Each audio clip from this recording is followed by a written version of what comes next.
Hello and welcome back to the final part of Games Night with guest host DoctorMike Reddy. And now it's time for the pop quiz.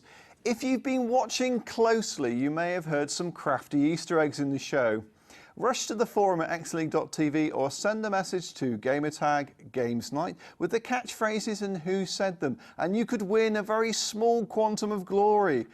And as a tiebreaker, what was the visual Games Night cliche in part 3?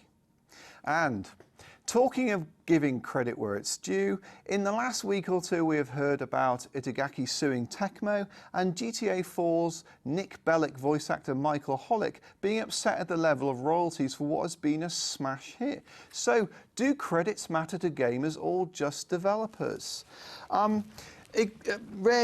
Red Jim, have you had your name appear on any credits? Is it an important thing to you, or is it just an ego thing? Yeah, I mean, it's particularly important for me. I mean, the role I've got at Rare is as head of the Shared Technology Group, which is a role that means I don't work directly on any single title, but we might make the engine and tools and so on for all the titles, and we've been credited with them all. And it means an awful lot to us as developers because it's a lot of work, and it's not a monetary fillip, but it's fantastic to get the recognition.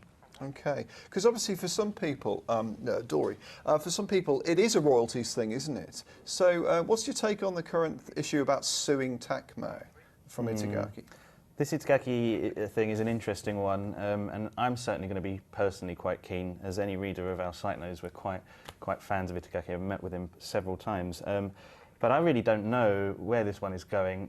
Tecmo has actually issued their response to Itagaki's claims about not being paid royalties, saying that this is him sort of being a bit self-serving, and it's also not giving credit to the rest of the massive team that worked on Dead or So Alive. they're not getting royalties either? Well, probably, I would imagine not. But so no, certainly for him, but also his beef is also with the CEO of the company over there in Tokyo.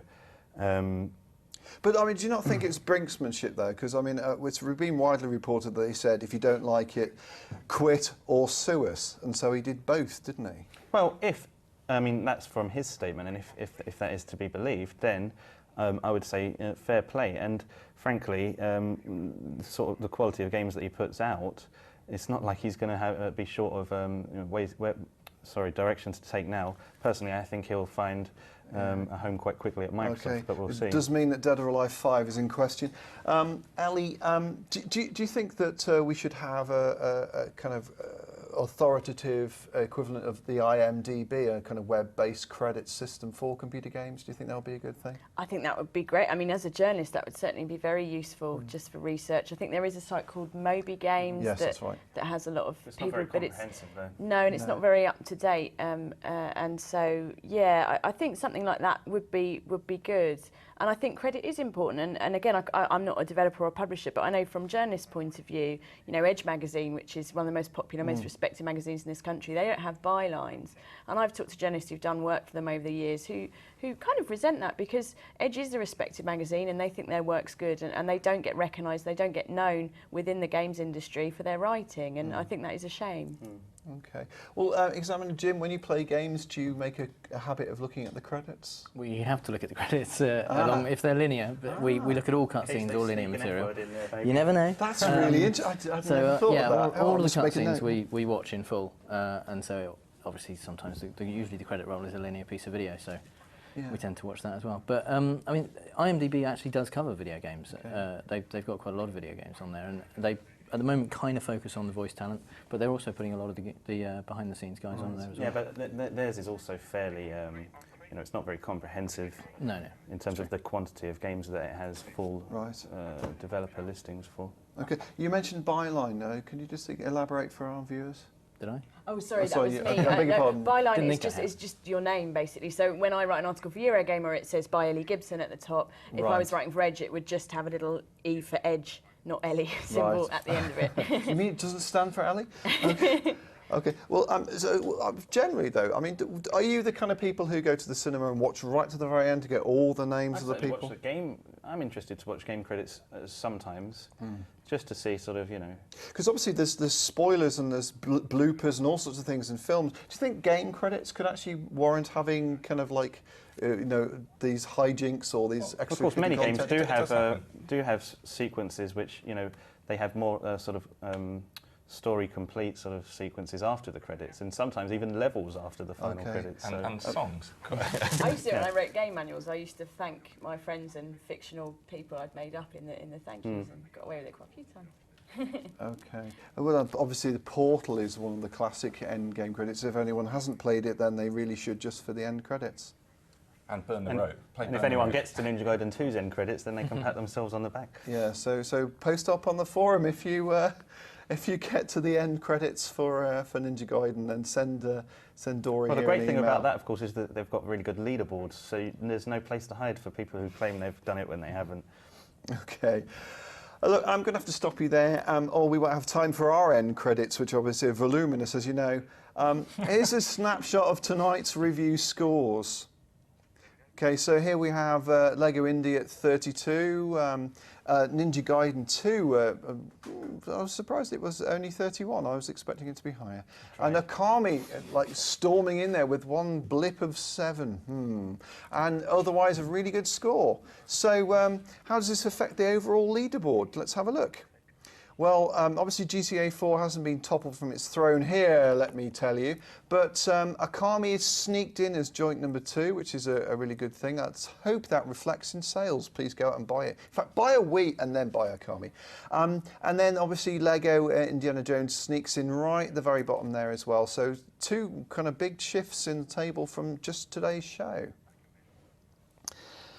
And now we're going to have today's preview is courtesy of Rare Studios. Thank you, Jim. And a recent attempt to expand the Xbox fraternity into the family arena. We have 2 games, one reviving an old favourite, one a newer franchise, but both introducing the good old colon.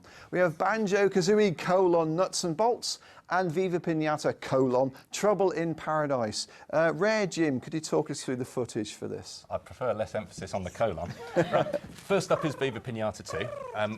What we've done is, because we love you all, we've listened to your feedback and we've tried to respond to it. So it's really an expansion of what there was before. You've got new areas to play in, such as a desert area and a winter area. You're able to, by using cards and the camera, share things with people. Here you can see toys that you can play with in the garden, such as you can have trains that the animals will go down to and so on. So really what we're doing is turning it into much more of a kind of a busy Looney Tunes kind of world where there's tons going on and tons to do. Expansion's the order of the day. Oh, this is new though, isn't it? The ICC, that's definitely not something from the original game. That's right, this is the winter setting. Right, okay. Okay, and this is Banjo-Kazooie colon Nuts and Bolts. Right, so with Banjo-Kazooie, here you can see something that probably look fairly familiar to Banjo people, which is kind of Banjo in high def and so on, so doing his traditional platform antics and collecting a few notes and so on. But what we've done really is thought carefully about how we want to take it forward. So what we've done is, aside from those kind of platform elements in the hub level, is we've replaced a lot of the traditional moves with different parts you can add to a vehicle, so that you're able to construct whatever you like to solve the challenges that are ahead of you. And as you solve challenges, you get more rewarded with more parts. So you might get rockets, or you might get egg launchers, or whatever else. And the idea is that it's much freer than a traditional thing where you might have to say, oh, just do a double jump here and jump up onto the ledge. What you've got here is the ability to build a vehicle that you want to solve the problem in the way you want. So if we've got a situation where you may want to kind of do the biggest long projecting launch that you might be able to, then you might try and do it with a rocket powered chip, but it might be too heavy. So maybe what you want to do is have something that launches a little helicopter or a little winged vehicle like this. Brilliant. So how long has this been in development? I mean, the style of the 2 games is quite similar. Is that a deliberate choice on your part? Have they been developed in parallel? I think there's a definite sort of character to Rare's artwork, and we've got a tradition that dates back to the Nintendo of having games that are hopefully, that we don't like to think of them as kind of child-oriented games, but very much more sort of general appeal games. Okay. But we like the idea of brightly coloured things. Okay. Well, Ellie and Dory have actually had hands-on these games. Ellie, would you like to tell us what your opinion of it is? Is the gameplay similar to what we've seen? Yeah, I think that's a pretty good representation, certainly, of what I've seen. And yeah, I think I know people who absolutely adore Viva Pinata, including Tom, who is the person who really runs Eurogame with an iron fist or rod or whatever it was. Rod of iron. And so he's absolutely crazy about that game, and I know he loves what he's seen so far. And Banjo, of course, has a huge fan base. Personally, I think both these games seem to be quite a bit, they're about creating, aren't they? They're about making decisions and creating and building things. And as someone who is not creative and extremely lazy, that's not really my kind of thing. I want to be told where to jump. But yeah, they look great. It's not a traditional platformer. Dory, what was your assessment when you had hands on? Yeah, well, with Viva Pinata 2, I think, and we did mention this on the last show, but just for the sake of completion, is no one bought the first game, which was a pity, because obviously it does have the following with a lot of people. So, and by Rare's own admission, no one bought it. And no one enjoyed it. So they've tried to make this one a lot more accessible and a lot less difficult to sort of play for younger gamers, I think. Okay. That seems to be the sort of ambition there. Well, very much what we've aimed for is, I mean, there's a sandbox area in Viva Pinata where you've got unlimited funds, so you can buy as many seeds as you want and craft the garden you like. But people do still want the challenge. They don't want a dumbed-down game. So that's just one aspect to it. And there is still the challenging game of building up an ecosystem and so on. It's a pretty sophisticated game, and we don't feel it would be doing it a service to just dumb it down and say it's all about the kid-friendly IP.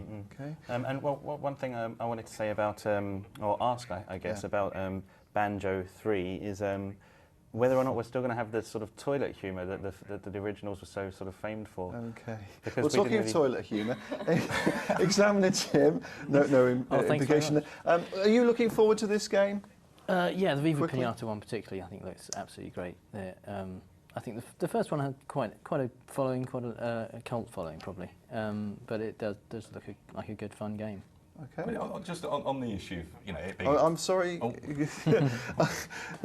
This could clearly go on all night. But we've got to say good night from the two Jims, Ellie, Dory and me. And if you want to know the secret to being play video games, study hard. This has been a Portland Interactive production for XLeague.